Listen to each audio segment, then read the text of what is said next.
Hello everyone, welcome to my channel success tips. আমি কোহেলি। আজকে তো আলোচনার বিষয় হলো অর্থনৈতিক ব্যবস্থা বা ইকোনমিক সিস্টেম।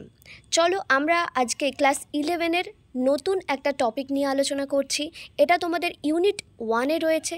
যদি বুঝতে কোনো অসুবিধা হয় অবশ্যই আমাকে বলবে। আর যদি আমার পড়ানো ভালো লাগে, আমার কাছে অনলাইন বা অফলাইন ক্লাস করতে চাও, তাহলে আমার সঙ্গে অবশ্যই কন্ট্যাক্ট করতে পারো। কন্ট্যাক্ট ডিটেলস আমি ডেসক্রিপশন বক্সে দিয়ে রাখবো।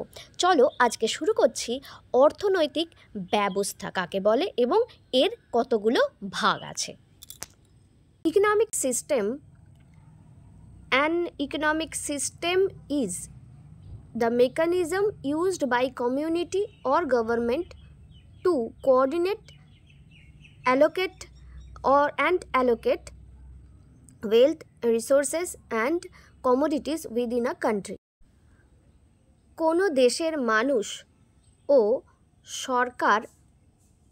সরকার অর্থনৈতিক কাজকর্মে সম্পদ, উপকরণ ও দ্রব্য এবং সেবা কার্য, শুধু দ্রব্য না, দ্রব্য এবং সেবা কার্যের বন্টন ও সমন্বয়, মানে শুধু যে তৈরি হচ্ছে আর থেকে যাচ্ছে সেটা না, সঙ্গে কতটা বন্টন হচ্ছে, প্রত্যেকটা মানুষের মধ্যে কিভাবে বন্টন হচ্ছে, সেইগুলো যে সামাজিক, রাজনৈতিক, ঐতিহাসিক নিয়ম মেনে চলে, তাকেই সংক্ষেপে বলা হচ্ছে কি অর্থনৈতিক ব্যবস্থা।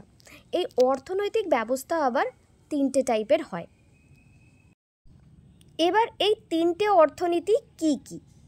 প্রথমেরটা হচ্ছে ক্যাপিটালিস্ট ইকোনমি বা ধনতান্ত্রিক অর্থনীতি, সেকেন্ড হচ্ছে সোশ্যালিস্ট ইকোনমি বা সমাজতান্ত্রিক অর্থনীতি, আর থার্ড হচ্ছে মিশ্র অর্থনীতি বা মিক্সড ইকোনমি।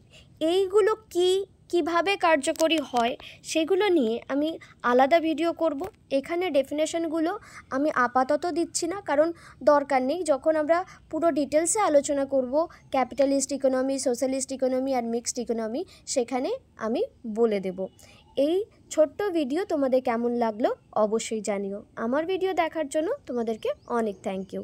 আর আমার পড়ানো ভালো লাগলে তোমরা অবশ্যই লাইভ ক্লাসগুলো দেখো। ইউটিউবে অনেকগুলো লাইভ ক্লাস আছে। যদি ভালো লাগে, আমার কাছে যদি অনলাইন বা অফলাইন ক্লাস করতে চাও, অবশ্যই কন্ট্যাক্ট করতে পারো। কন্ট্যাক্ট ডিটেলস ডেসক্রিপশন বক্সে দিয়ে রাখবো। Thank you.